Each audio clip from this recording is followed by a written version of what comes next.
Bab 1251. Pada saat ini, penghinaan di lantai atas telah meningkat. Wanita parubaya itu memarahi dengan marah, "Mengapa saya melahirkan seorang gadis yang kehilangan uang seperti Anda? Saya bekerja sangat keras untuk mendukung Anda untuk belajar dan pergi ke perguruan tinggi. Anda belum menghasilkan uang untuk keluarga Anda selama 2 tahun, jadi Anda bergegas melahirkan orang lain. Anakku, aku tahu kamu adalah hal yang tidak masuk akal. Saat kau lahir, seharusnya kau dibuang." Wanita muda itu menangis dan berkata, "Bu, saya kuliah dan mengandalkan pinjaman mahasiswa. Saya masih membayar pinjaman. Pada saat itu, Anda tidak ingin saya kuliah. Kau ingin aku menikah segera setelah aku berumur 18 tahun. Katanya semakin awal seorang gadis menikah, semakin berharga itu. Saya mencoba yang terbaik untuk diterima di universitas. Anda masih tidak membiarkan saya pergi ke sekolah. Anda hampir merobek surat penerimaan saya dan mengancam saya bahwa jika saya masuk universitas, Anda tidak akan membayar saya 1 sen pun untuk biaya hidup. Hal-hal ini apakah kamu sudah lupa?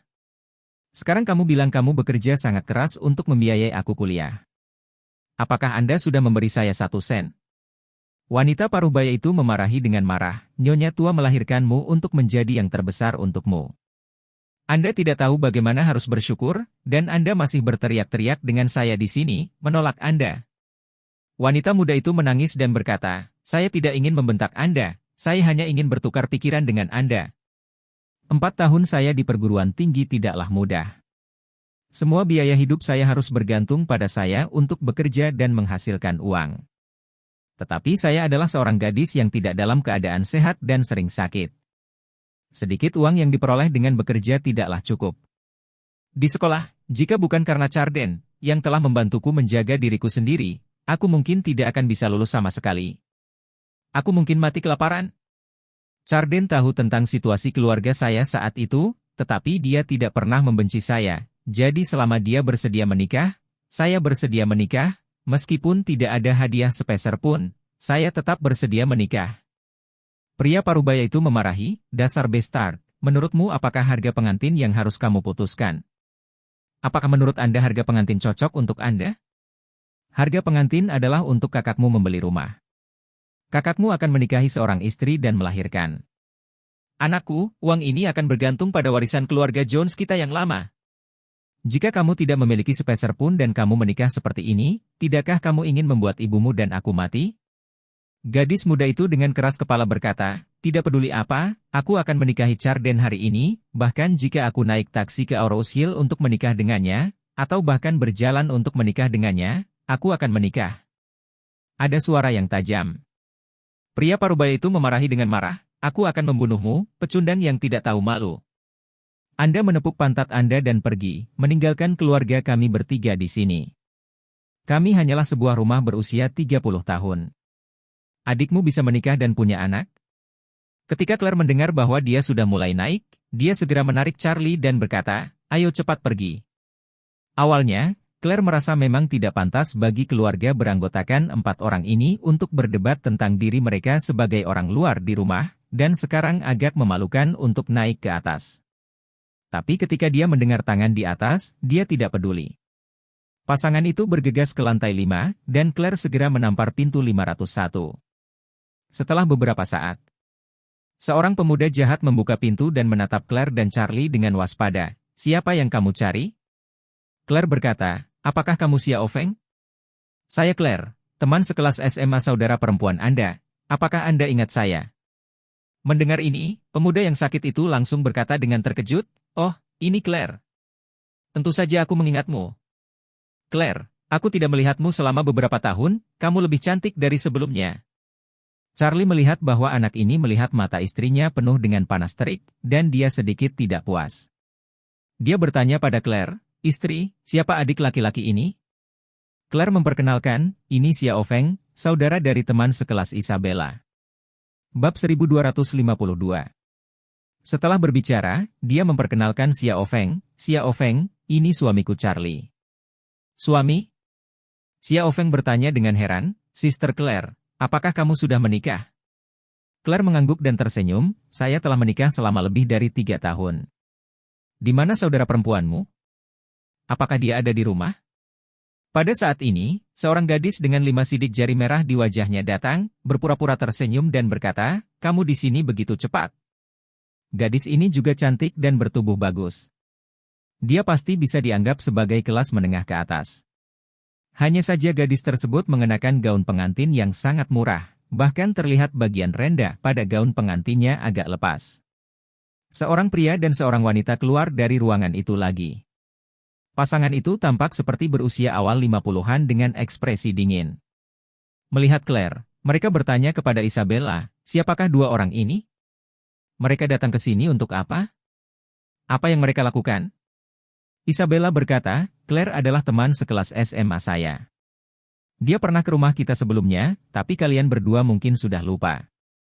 Claire berkata dengan sopan, halo, Bibi dan Paman. Ngomong-ngomong, saya belum memperkenalkannya. Ini suamiku Charlie.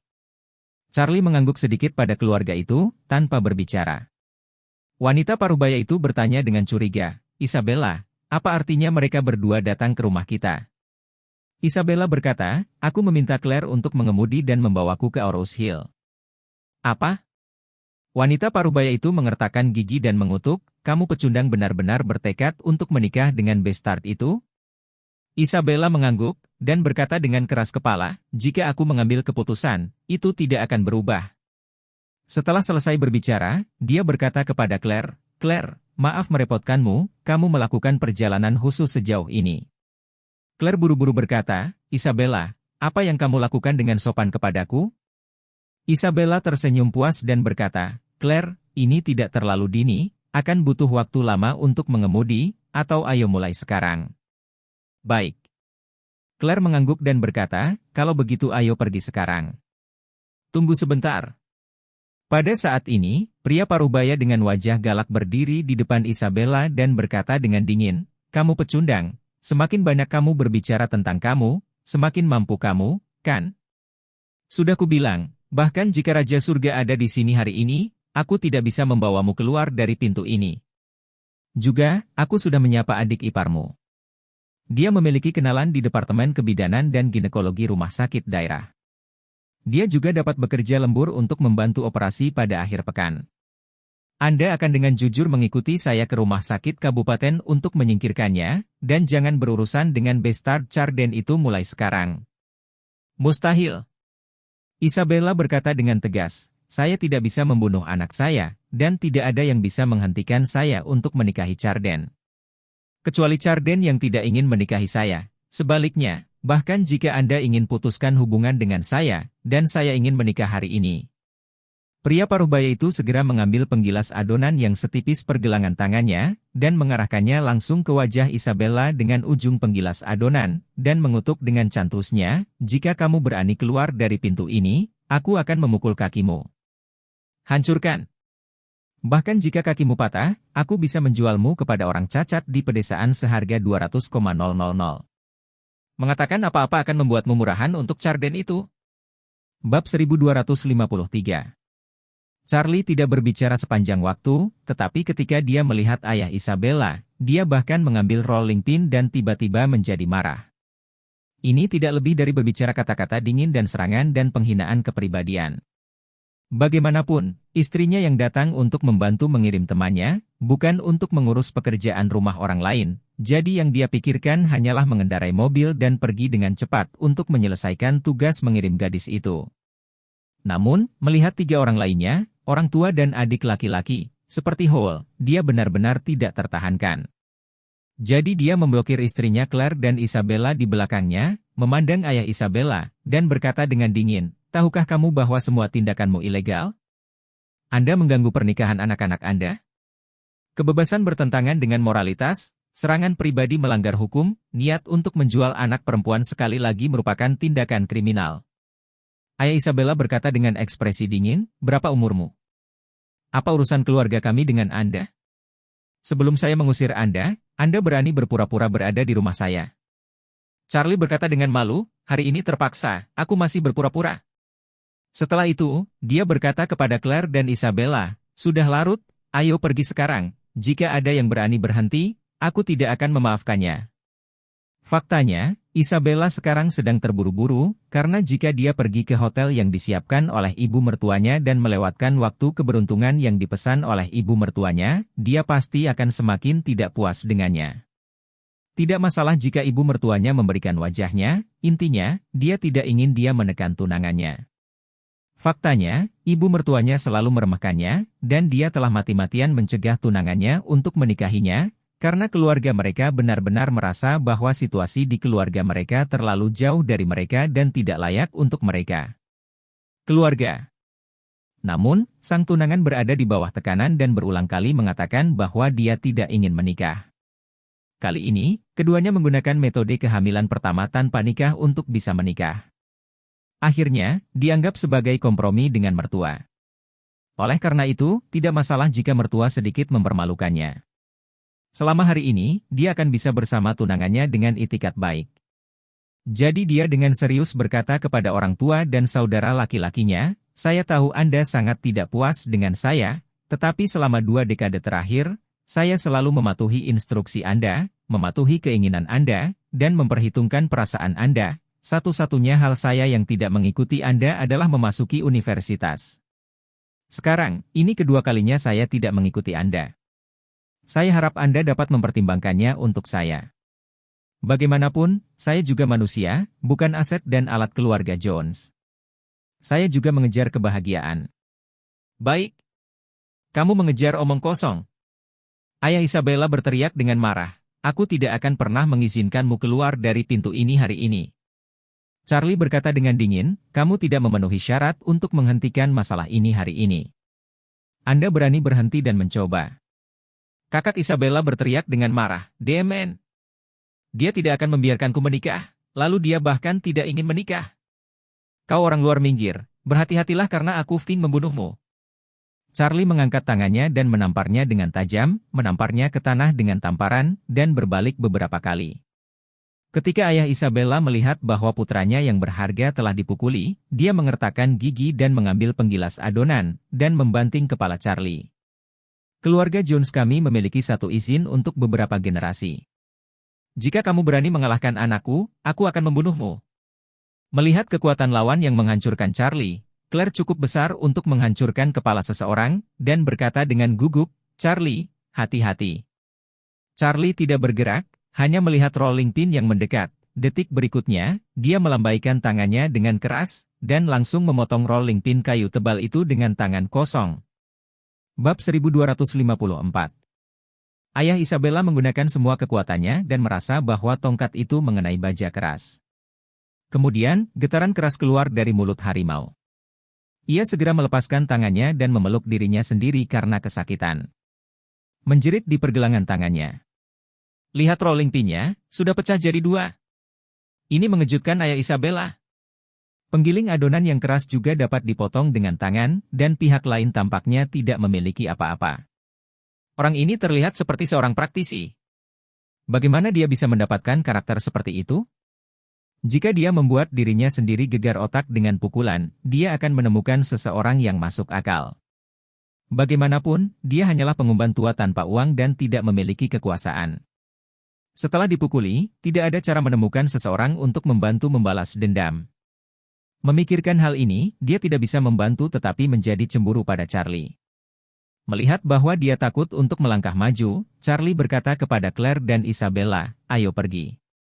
Meski ayah dan adik laki-laki Isabella penuh amarah, mereka tidak berani melangkah maju untuk menghentikan mereka saat ini. Ibu Isabella duduk di tanah dan menangis, "Kamu tidak memiliki hati nurani. Aku membesarkan seorang putri sepertimu dan benar-benar membutakan putraku. Jika kau pergi begitu saja, pergi dan nikahi pengawas itu, aku langsung melompat dari tangga kita, dan biarkan aku mati." "Bu," Isabella menangis dan berlutut dan memohon, "Aku mohon biarkan aku mewujudkan mimpiku kali ini. Beri aku 2 tahun. Saya harus menemukan cara untuk menghasilkan lebih banyak uang untuk saudara saya. Untuk pembayaran pertama sebuah rumah, jika Anda setuju, saya akan melakukan apa yang Anda katakan. Jika Anda tidak setuju, maka saya tidak ada hubungannya. Tidak peduli bagaimana Anda memaksaku, saya harus menikahi Charden demi anak di perut saya hari ini." Ibu Isabella menangis dengan suara serak, aku tidak peduli, kakakmu tidak bisa menunggu selama 2 tahun. Anda harus membeli rumah dalam waktu paling lama setengah tahun. Jika Anda setuju, beri catatan kepada saudara Anda. Oh tidak, lebih baik memberi kakak Anda menulis Yo 300,000, dan Yo menyatakan bahwa itu akan dilunasi dalam waktu setengah tahun. Jika Anda menulisnya, saya akan membiarkan Anda pergi. Jika Anda tidak menulisnya, saya akan menunjukkannya kepada Anda. Iya. Adik Isabella, Xiao Feng, juga dengan tergesa-gesa berkata, kakak, kamu menulis Yo untukku. Saya akan kembali ke Kencan Buta. Orang-orang bertanya padaku tentang rumah itu, jadi aku bisa menggunakan Yo untuk membicarakan berbagai hal dan membiarkan gadis itu menenangkan hatinya. Isabella pingsan, dan berseru, di mana saya bisa mendapatkan 300,000 dalam setengah tahun. Apakah Anda mencoba untuk memaksa saya mati?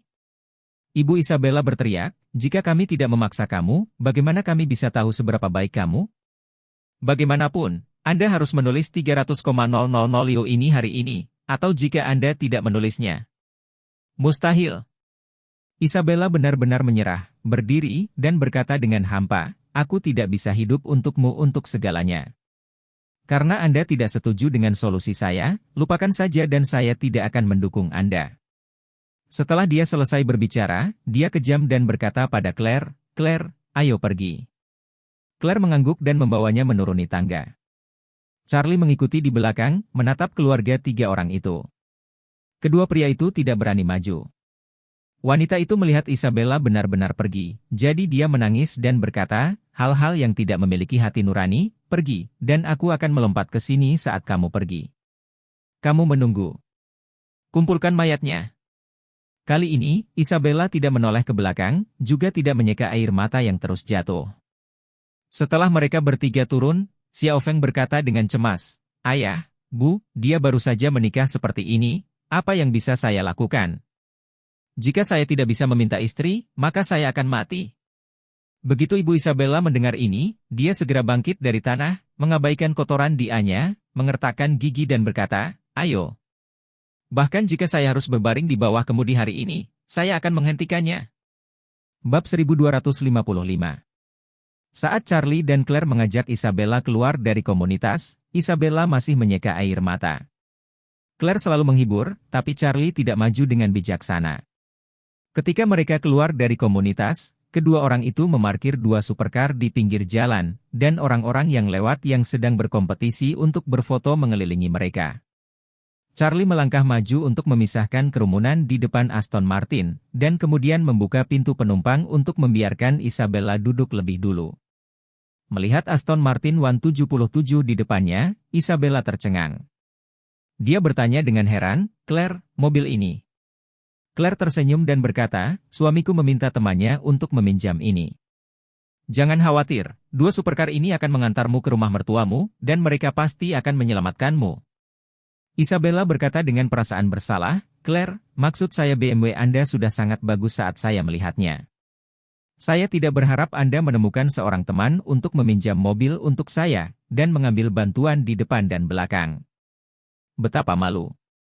Claire berkata dengan sungguh-sungguh, gadis, kami telah menjadi teman sekelas selama bertahun-tahun, dan kami masih saudara perempuan yang baik. Saya harus melakukan yang terbaik ketika Anda menikah untuk hal sebesar itu. Apakah Anda masih harus sopan kepada saya untuk hal semacam ini?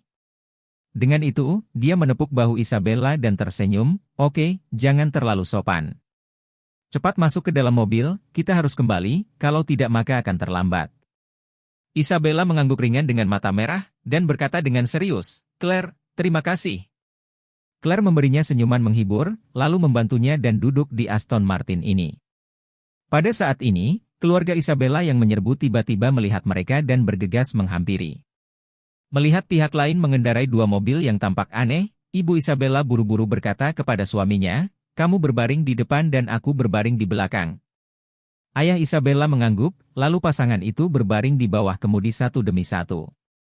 Ibu Isabella merenggut hatinya dan berteriak dengan dingin, jika kamu ingin pergi hari ini, kamu akan menabrak kami berdua. Pada saat ini, Xiao Feng sedikit tercengang. Orang tuanya tidak tahu mobil sport super, tetapi sebagai seorang pemuda, dia adalah sutra bau yang bermimpi memiliki banyak uang sepanjang hari. Dia secara alami sangat akrab dengan mobil sport. Jadi dia mengenali asal-usul kedua mobil ini sekilas, dan dia tercengang seolah disambar petir. Ada puluhan juta mobil mewah, dan tidak ada yang ketiga di Aurous Hill. Hanya ada 2 mobil di sini. Jadi Xiao Feng sangat ketakutan. Dia tidak tahu mengapa Claire dan suaminya mampu mengendarai 2 mobil mewah termahal. Mungkinkah suaminya memiliki latar belakang yang besar? Memikirkan ini, Xiao Feng tidak bisa membantu tetapi gemetar. Mampu mengendarai mobil mewah yang mahal, itu membuktikan bahwa pihak lain bernilai lebih dari miliaran. Jika itu membuat mereka kesal, dapatkah keluarganya bertahan? Pada saat ini, Charlie memandang Xiao Feng dan berkata dengan ringan, "Saya bukan orang yang sangat baik, dan daya tahan saya tidak terlalu kuat. Saya akan memberi Anda 10 detik untuk menyelesaikan ini, jika tidak Anda akan mengambil konsekuensinya." Charlie juga sangat jelas menyatakan bahwa tidak mungkin seorang pemuda seperti Xiao Feng tidak mengenal Aston Martin dan Bugatti Veyron. Selama dia bisa mengenali mobil ini, dia tahu bahwa dia adalah seseorang yang tidak mampu dia beli. Dalam hal ini, dia pasti akan membawa pergi orang tuanya yang menjijikkan. Ketika Xiao Feng mendengar Charlie mengatakan ini, seluruh tubuhnya gemetar ketakutan, dan buru-buru mengulurkan tangan untuk menarik ibunya, dan berkata dengan cemas, "Bu, bangun cepat. Bagaimana kamu bisa berbaring di sini?" Ibunya mengerutkan alisnya dan berkata, "Bagaimana saya bisa mengubah rumah Anda jika saya tidak berbaring di sini? Apakah otakmu menendang keledai?" Xiao Feng hampir menangis. Dia merendahkan suaranya dan menggertakkan giginya di telinga ibunya dan berkata, "Bu, apa kamu gila? Kami tidak mampu membayar 2 orang ini. 2 mobil itu saja bernilai 100 juta.